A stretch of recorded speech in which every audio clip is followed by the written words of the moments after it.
Hola, buenos días, bienvenidos a todos. Soy Fernanda Mejía, directora de Taller Multinacional y directora del programa educativo de Taller Multinacional. La charla de hoy tiene por título El bueno, el malo, el feo y el monstruo, impartido por Tzitzi Hanik Rojas. Tzitzi es licenciada en Filosofía por parte de la UNAM, institución donde también cursó la maestría. Ha realizado estudios en Filosofía y Literatura tanto en México como en el extranjero.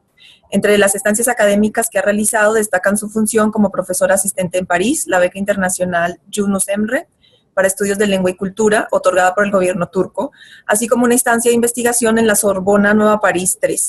Sus áreas de interés son la ética, la estética, las culturas no occidentales y los estudios postcoloniales. Ha publicado tanto artículos académicos como literarios en diversos medios. La dinámica para el webinar será la siguiente. Tzitzi hablará por un lapso de 20 o 30 minutos y después va a haber una sesión de 10 minutos de preguntas y respuestas. Y las preguntas que ustedes tengan para Tzitzi deberán escribirlas directamente en el chat. Nosotros vamos a ir recopilándolas y en el momento de la sección de preguntas y respuestas se las volvemos a pasar a Tzitzi y en ese momento ustedes también pues, van a poder hacer más preguntas. Les vamos a pedir que por favor apaguen sus cámaras de video para evitar saturar el ancho de banda y que todos podamos ver y escuchar mejor la charla. Entonces, pues bienvenida Tzitzi. Le vamos a dar la palabra a Tzitzi. Bienvenida. Muchas gracias, Fernanda. Pues muchas gracias a todos los que tenemos hoy aquí con nosotros. Voy a compartir la pantalla, a ver, para poderles compartir la presentación de la pequeña charla que vamos a tener. Entonces, eso va a tomar unos segundos, yo creo. ¿Puedes habilitar la compartir pantalla, Fernanda? Ahí está, listo. Sí, ya está. Ok. Entonces, ahí está.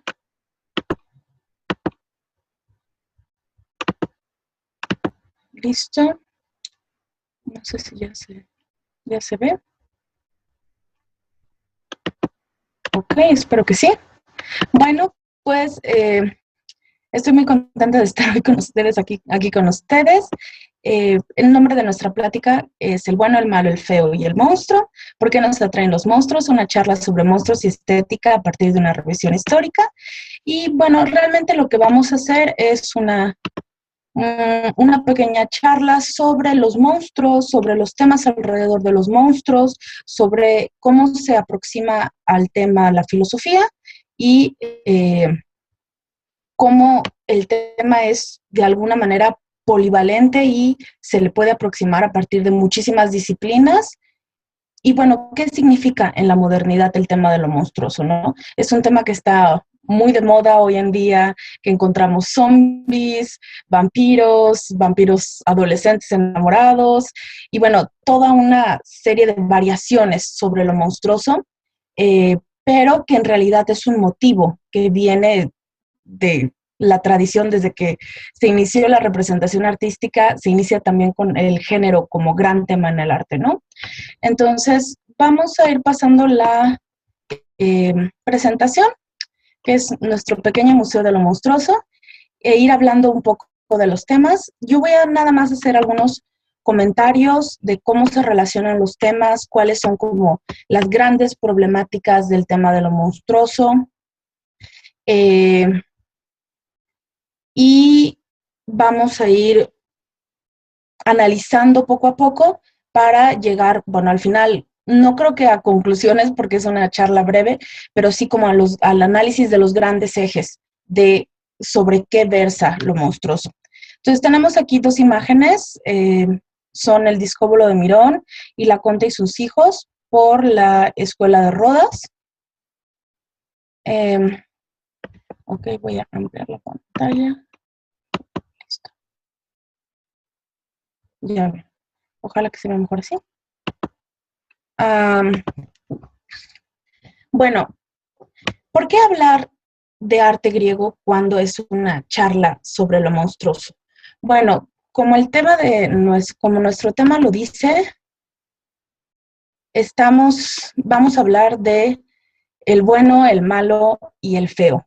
y el bueno, el malo y el feo son temas que encontramos en el arte griego. Aquí tenemos dos grandes obras que son icónicas y que lo primero que nos viene a la cabeza cuando hablamos de arte es las esculturas griegas, la estética griega, y después de eso cómo lo va a retomar el Renacimiento y el neoclasicismo, ¿no? Entonces, hablar de monstruos nos va a remitir siempre a los grandes monstruos griegos, nos va a remitir a la Medusa, al Minotauro, pero la primera pregunta que nos tenemos que hacer, si somos amantes del tema de lo monstruoso, es ¿en qué sentido o en qué medida esos monstruos eran monstruos? ¿Por qué hay una diferencia, por ejemplo, entre los monstruos modernos, los monstruos que vamos a encontrar con Frankenstein o con Cthulhu, por ejemplo, y los monstruos griegos? Bueno, el historiador Edmundo Gorman lo primero que nos diría es que los monstruos griegos tienen otro nivel de monstruoso que es distinto al de los monstruos modernos. Los monstruos modernos van a denotar su monstruosidad a partir de lo visible, mientras que los monstruos griegos se van a configurar en algo que subyace a la realidad. ¿Y qué es aquello que subyace? Bueno, va a haber un conflicto, por ejemplo, moral, va a haber un conflicto en el destino de los monstruos, pero no se va a referir a su apariencia, a cómo se ven.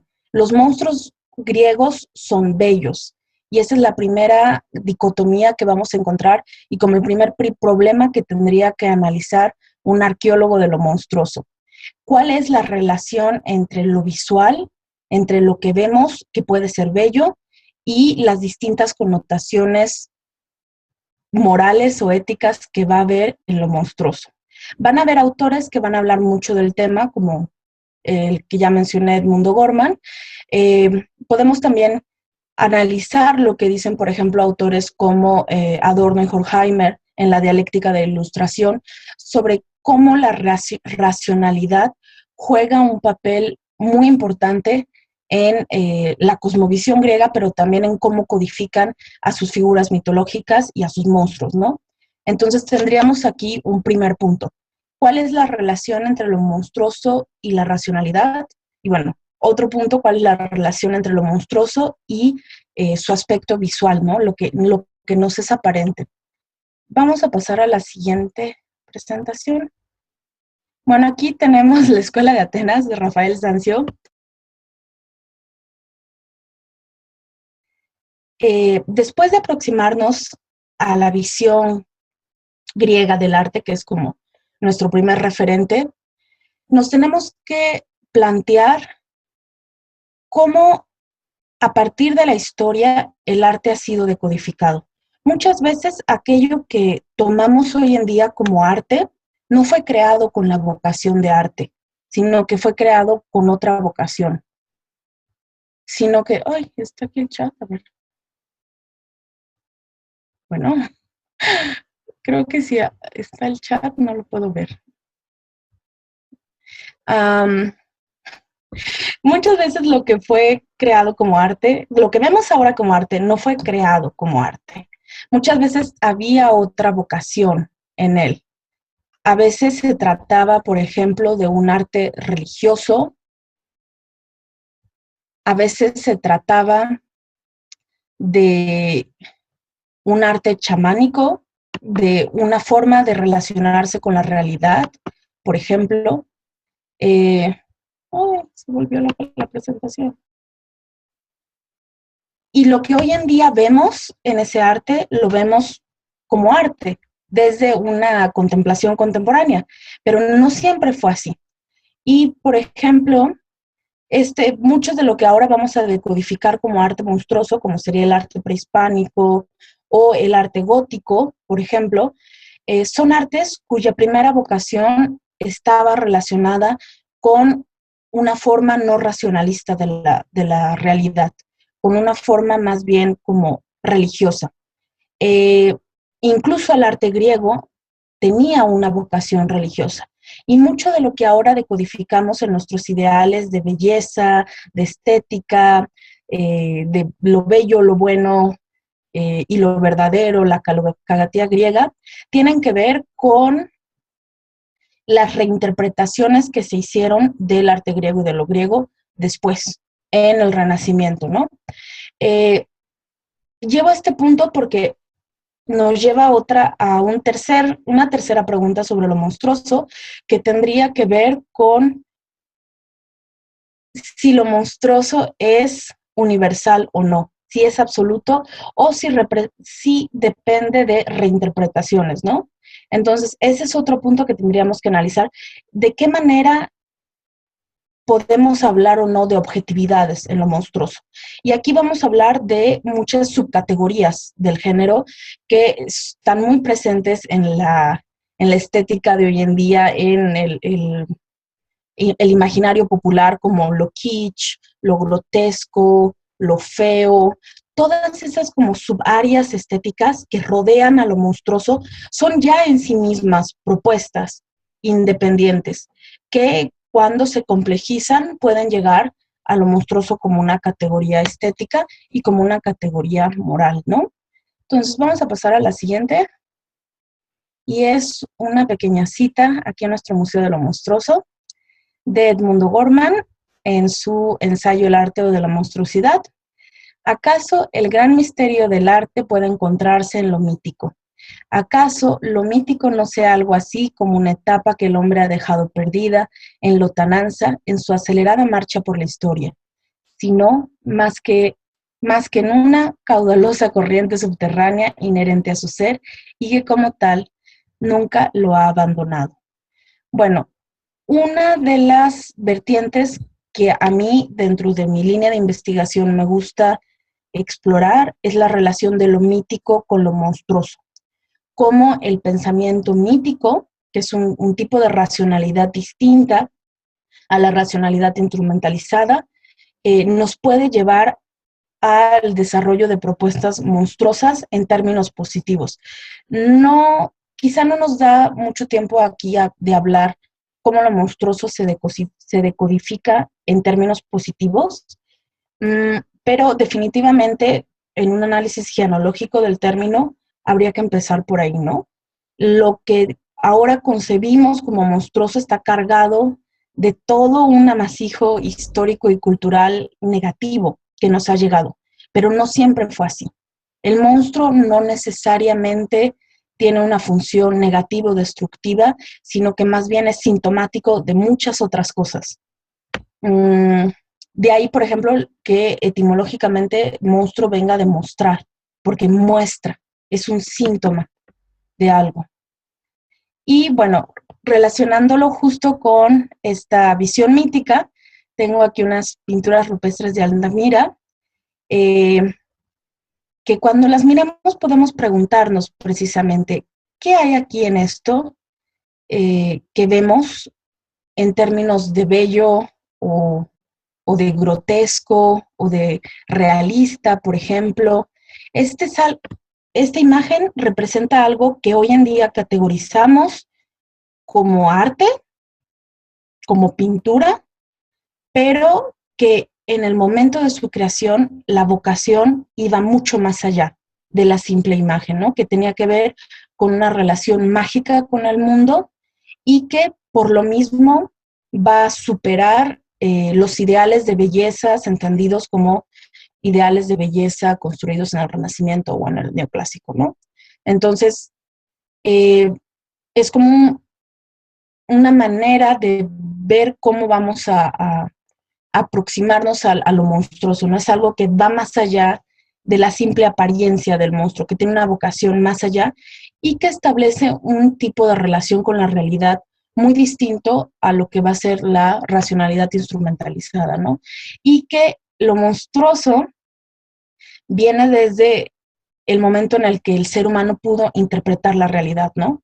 Entonces, es un término dicotómico porque vas a tener lo monstruoso y vas a tener lo normal o lo que no es monstruoso, pero para poder construir lo normal o lo bello o lo que quieran poner de este lado, tienes que poder construir el otro lado, ¿no? Entonces, lo interesante ahí es cómo construyes ese otro lado, ¿no? De qué manera lo estructuras. Y bueno, avanzando en la historia, tenemos aquí lo que sería en el curso en el que soy tutora en aula virtual, serían 3 unidades distintas, pero pues vamos a hablar solamente un poquito. Por ejemplo, tenemos aquí a la Coatlicue, que es la gran pieza maestra del arte prehispánico mexicano. Tenemos unas gárgolas de Notre Dame y tenemos una imagen surrealista del caballo de Troya de Vladimir Push. ¿Por qué estas 3 imágenes se nos revelan monstruosas?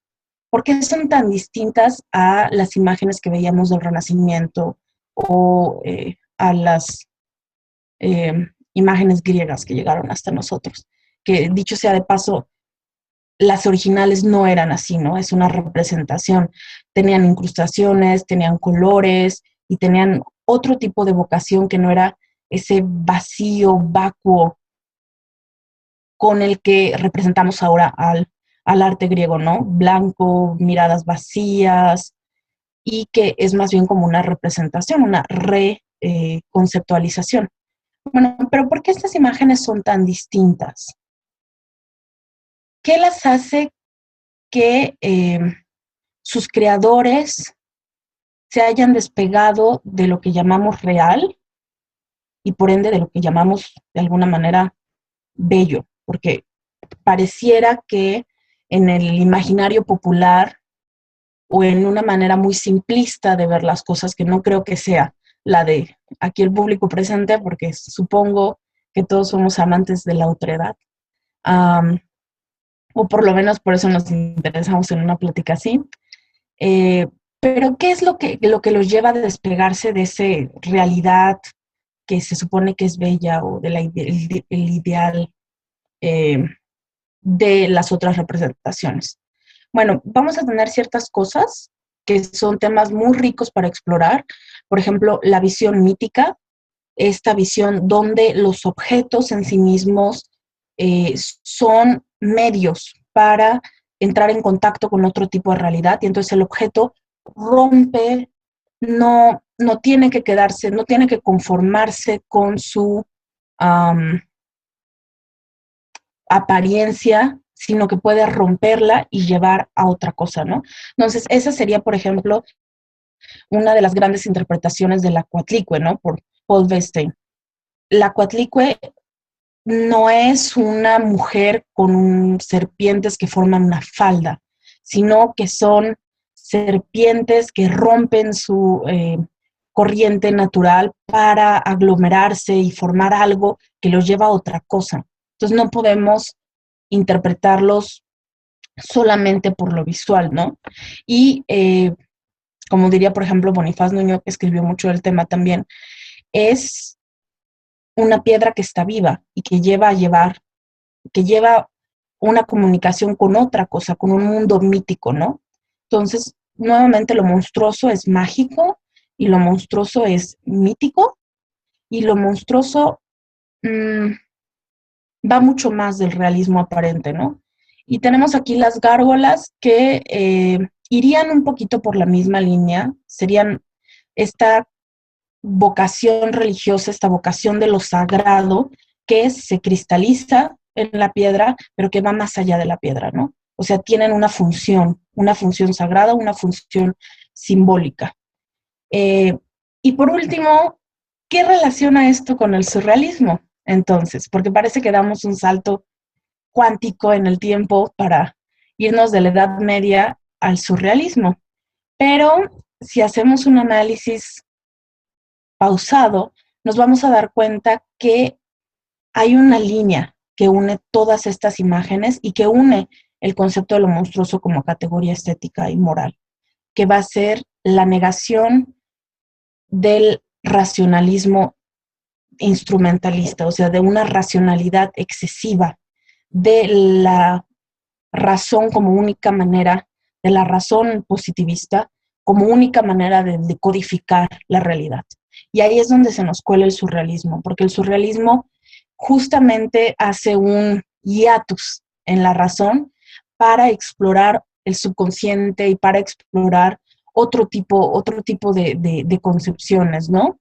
Entonces, todo esto va a tener implicaciones estéticas en el sentido de percibibles, como lo podemos ver aquí en estas imágenes, pero también va a tener otro tipo de implicaciones subyacentes, que van a ser sociales y que van a ser éticas y que van a afectar nuestra manera de relacionarnos con el otro.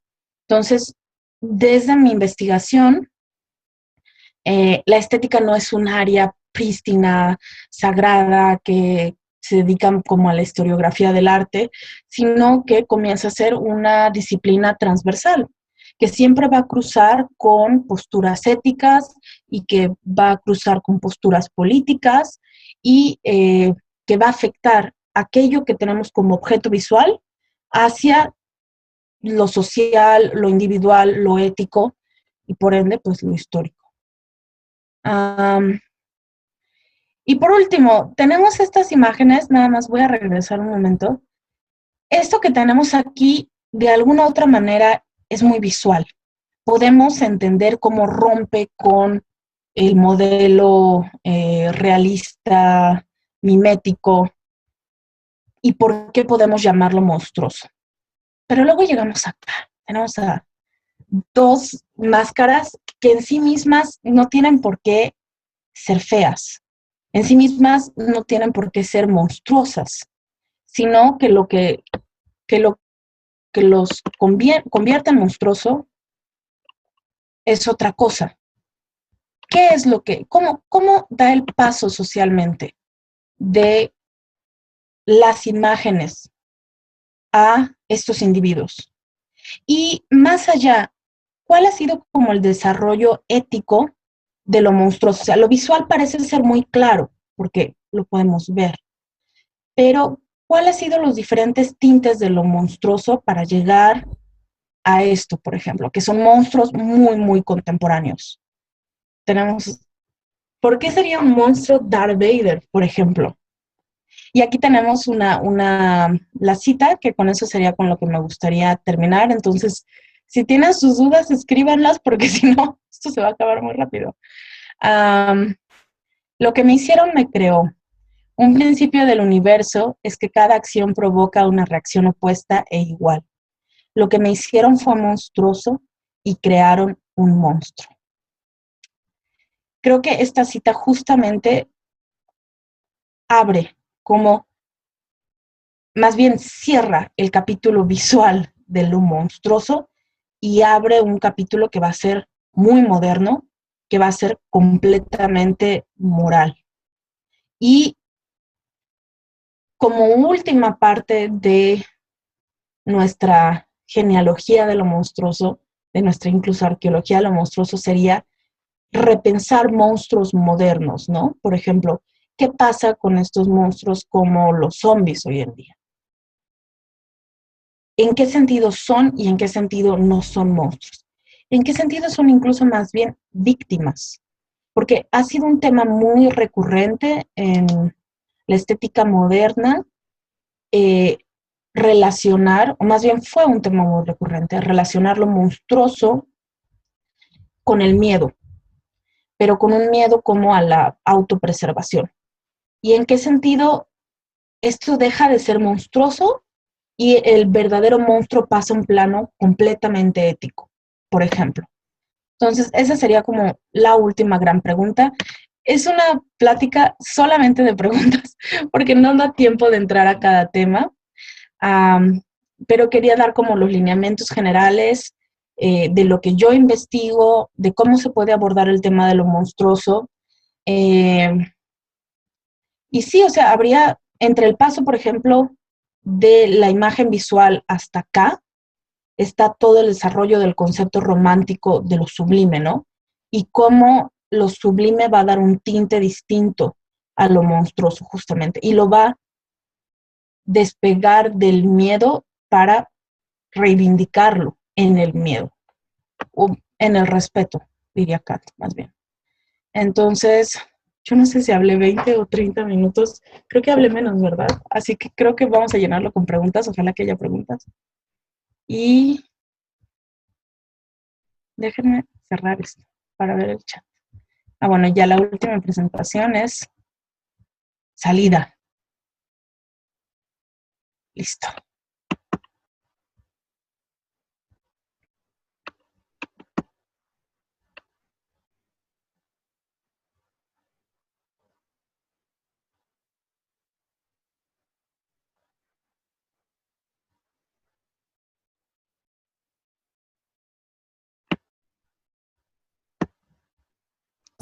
Ok, pues. ¿Hay algunas preguntas en el chat para que lo revises, Tsitsi? Sí, listo.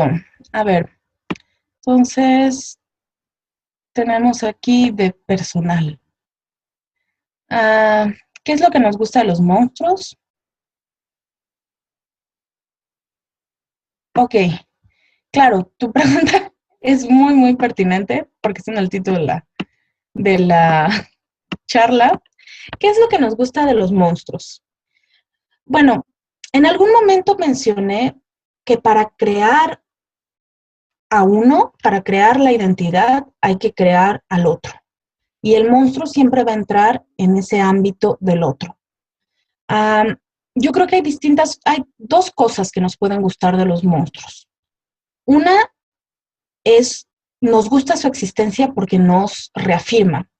Que el otro sea el monstruo me reafirma a mí en la seguridad de un grupo que no es monstruoso. Entonces, y esta es una dinámica social.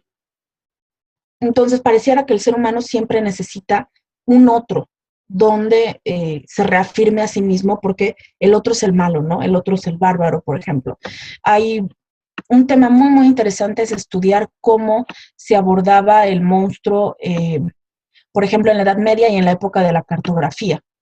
Cómo hay mapas muy interesantes donde el centro del mundo es uno y todos los otros es todo lo otro donde uno no está, donde uno no vive. Y conforme se va haciendo el mapa, todas las orillas del mapa, entre más lejos esté de uno, más monstruos van poniendo, monstruos marinos y todo otro tipo de seres mitológicos, que son el otro, que no soy yo. Ese sería uno. Y el otro es que el monstruo también crea comunidad. Cuando tú te sientes rechazado por una comunidad, haces una inversión como nietzscheana en el que yo pertenezco al grupo de los monstruosos, ellos me temen y yo creo comunidad. Y tengo un cierto estatus de respeto, tengo un cierto estatus especial.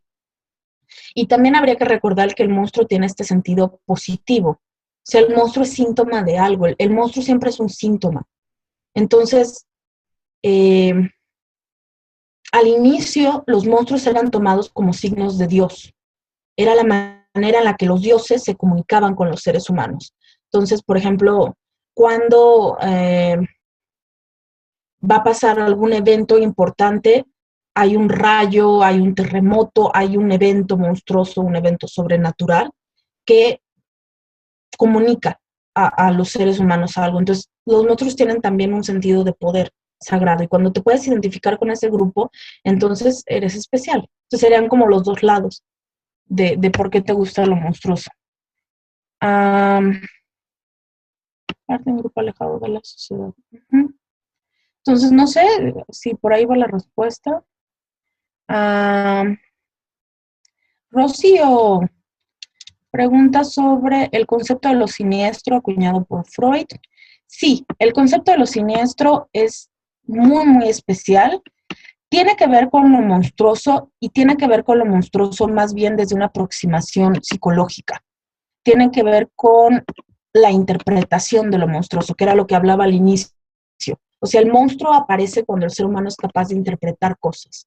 Entonces, el sentimiento de lo siniestro tiene que ver cuando crees que conoces algo, pero no, y eso se representa un riesgo, te pone en riesgo. Entonces, lo siniestro también estaría relacionado, sería como un poco más extremo con lo sublime, porque lo sublime es algo que también te pone en riesgo y que también te es desconocido, ¿no? Pero sería como un nivel mucho más abajo y donde no corres riesgo. o al menos no lo percibes en los términos kantianos, porque también hay muchos otros términos. Y creo que lo siniestro es muy, muy explorable en el tema de lo monstruoso, sobre todo desde sus indicaciones más bien como éticas y sociales. Porque lo siniestro no necesariamente tiene que ver con lo visual. Puede que visualmente no sea algo que nos ponga en riesgo. No necesariamente tiene que ser feo, por ejemplo, o grotesco, como son otras de las categorías de lo monstruoso, ¿no? Caldrián, estas últimas máscaras dentro del imaginario colectivo mexicano.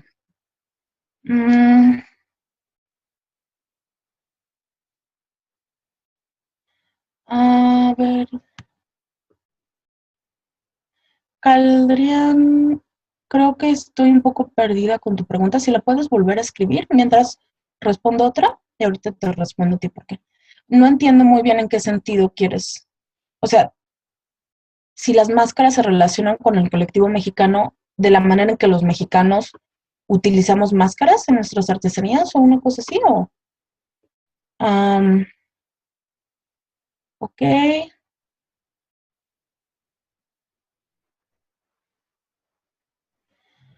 Ajá. Bueno, lo que esperamos, si Caldrián quiere reformular su pregunta, voy con Maggie González. ¿Lo ético es característica indispensable de los monstruos o de lo monstruoso?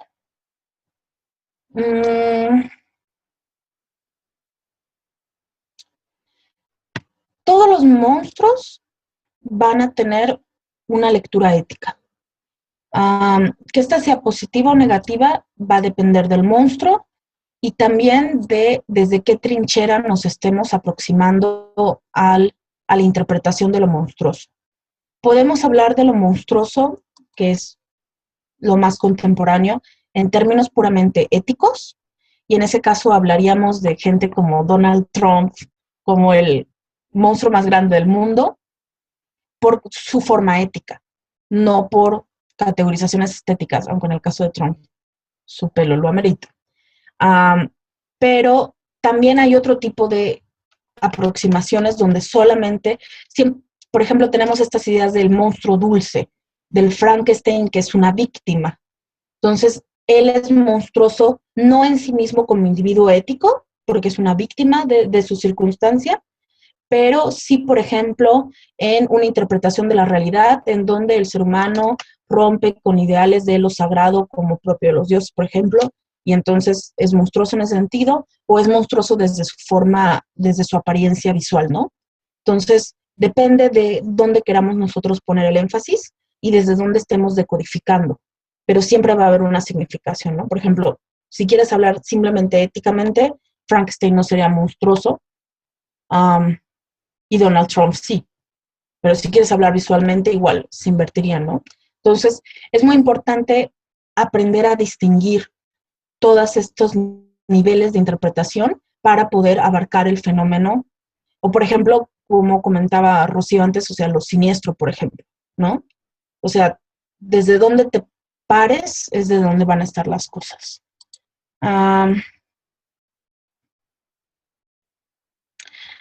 Rocío, de nuevo, ¿dónde ubicarías el nacimiento del monstruo moderno o contemporáneo, por decirlo de alguna forma? Existe un límite.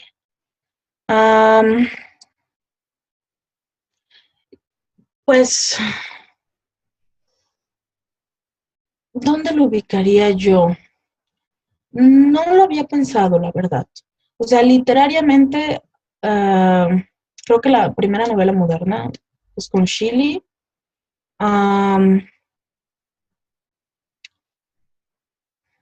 Creo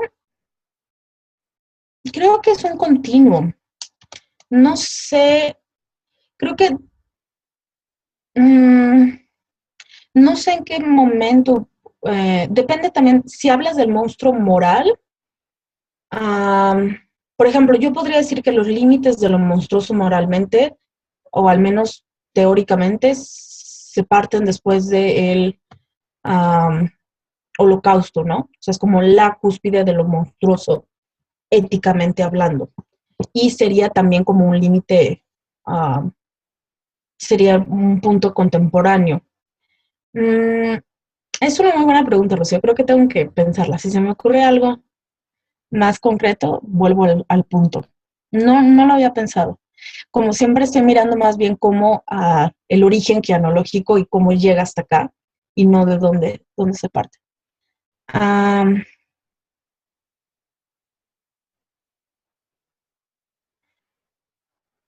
Lucrecia, sí, creo que ya se contestó tu pregunta. Tiene que ver con los distintos, sí. Yatere. ¿Por qué es tan recurrente el tema durante la infancia? Yo creo que eh, el monstruo es un tema muy recurrente en la infancia porque el monstruo es uno de los productos directos de la formación de la identidad. Cuando estás formando tu identidad, que es la formas en la infancia, es cuando decides qué es tuyo y qué es el otro. Por eso los niños pueden ser muy crudos con el que deciden que es otro, el que deciden que no se identifica con ellos, entonces está fuera de eso.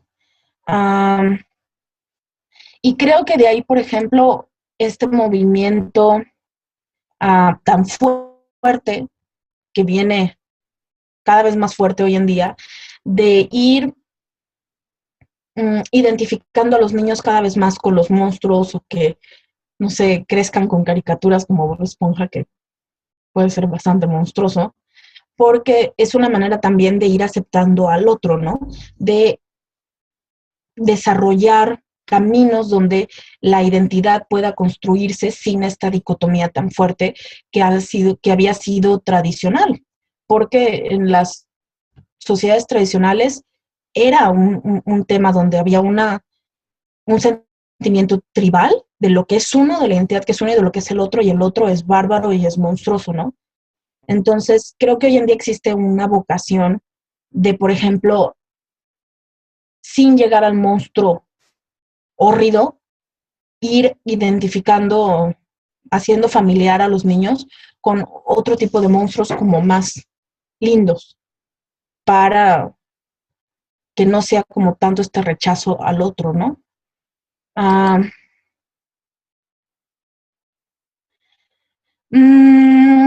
Aurora, ¿de qué manera se relaciona tu charla de hoy con el curso promovido por Taller Multinacional? ¿Qué será a lo largo del curso? ¿Cuáles son los alcances? Muy bien. Bueno, pues casi que cada uno de los puntos que tratamos son módulos del curso, son semanas del curso. Entonces, vamos a ir explorando todas estas preguntas que se quedaron ahí, las vamos a ir explorando a fondo. Por ejemplo, la otredad, cómo la Edad Media trataba a los monstruos, cómo el monstruo pasa al ideal moderno. Entonces, los términos del curso son en general, tenemos sesiones teóricas, con mucho material para leer, pero también relacionado con mucho material visual. Hacemos análisis, por ejemplo, de obras como, no sé, la balsa de la Lampedusa, de la Méduse, de esta balsa, esta pintura tan famosa de una balsa que naufragó pues no estoy segura del año ahorita, y que como naufragó, los que quedaron en la balsa tuvieron que empezar a comerse a otros. Y la pintura es muy famosa y hacemos, por ejemplo, análisis de estas pinturas como las distintas representaciones. Entonces tenemos como toda una parte plástica, tenemos una parte teórica, también trabajamos con videos, con películas y fracciones de películas. Por ejemplo, en las últimas partes vamos a ver esta película de Tenemos que hablar de Kevin, que es un excelente ejemplo del monstruo moral, por ejemplo, y de las problemáticas del tema. Entonces, vamos a ver eso. Y bueno, al final del curso los alumnos entregan un ensayo y bueno, trabajamos con el ensayo como a nivel teórico, bla, bla, bla. Y pues más o menos. Más o menos sería eso. Es un curso como muy rico a nivel de inputs, de lo que hay visual, cine, música, porque mi aproximación siempre es como un poco más multidisciplinaria, ¿no? Entonces, a ver, creo que ya estamos cortitos de tiempo.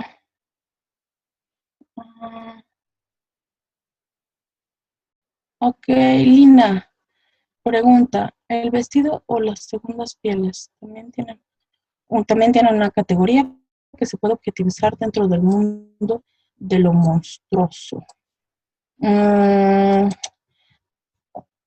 parece muy buena pregunta. Sí, las segundas pieles me hace pensar mucho en Xipetotec ahorita, que por ejemplo nos remite de nuevo, desde donde te pares es desde donde está el monstruo. Entonces, por ejemplo,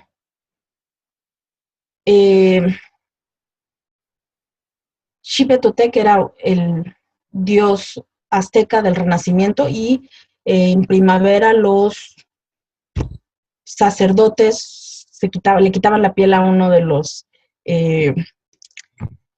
prisioneros de las otras tribus y se la ponían y significaba el renacimiento, ¿no?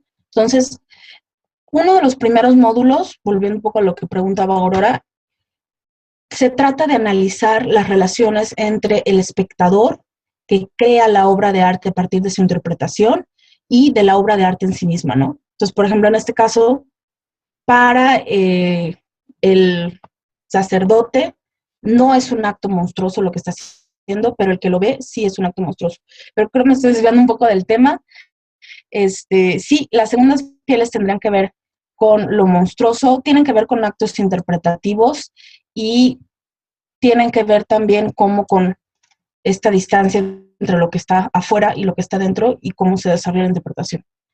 Creo que le voy a dejar ahí porque ya estoy un poco divagando, no sé, a ver. Bueno, Lina, nada más ya la última porque quedó ahí.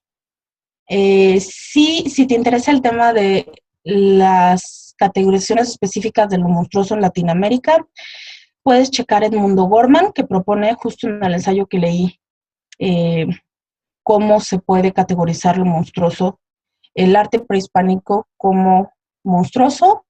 Puedes checar algo de Justino Fernández en Estética del Arte Mexicano, que también toca el tema. Y Juan Nacha tiene un libro de las culturas estéticas de América Latina. Entonces, ok, pues no sé si está ahí por ahí Fernanda. Sí, aquí estoy. Pues si quieres ya dejamos ahí esta sección de preguntas y respuestas. Y pues